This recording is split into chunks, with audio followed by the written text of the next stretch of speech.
ઝોનનો ગ્રામજનો વિરોધ કરી રહ્યા છે।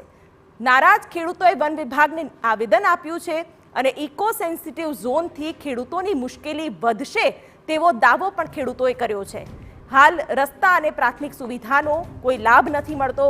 ઇકો સેન્સિટિવ ઝોનથી જંગલ નજીકના ખેડૂતો પરેશાન થશે તેવો પણ દાવો કરવામાં આવ્યો છે।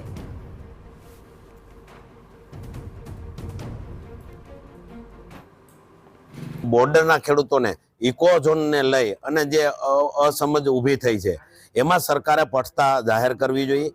ખરી રીતે અત્યારે આપણે જોઈએ તો લોકશાહીની અંદર એક અમૃતવેલ ગામની અંદર જો જ્યોતિ પાવર સરકાર પહોંચાડી ન શકી હોય, ત્યાં એક ટેલિફોનનો થાંભલો જો ઊભો ન કરી શકતી હોય અને આપણે જ્યારે કેશલેસની વાતો કરીએ છીએ ત્યારે અમૃતવેલ ગામની અંદર જો રાતે લાઇટ વહી ગઈ હોય અને જો પૈસા ભરવાના થાય તો શેનાથી ભરવાના? ખેડૂતો અત્યારે પણ જે ગામડા જંગલની બોર્ડરના ગામો છે એની અંદર ખેડૂતો સારી રીતે ખેતી કરી શકતા નથી। વન્ય પ્રાણીનો ખૂબ મોટો ત્રાસ છે। ખેડૂતોને પણ વન્ય પ્રાણી કોઈ પણ મૃત્યુ પામે તો ત્રાસજનક સ્થિતિ પેદા થાય છે।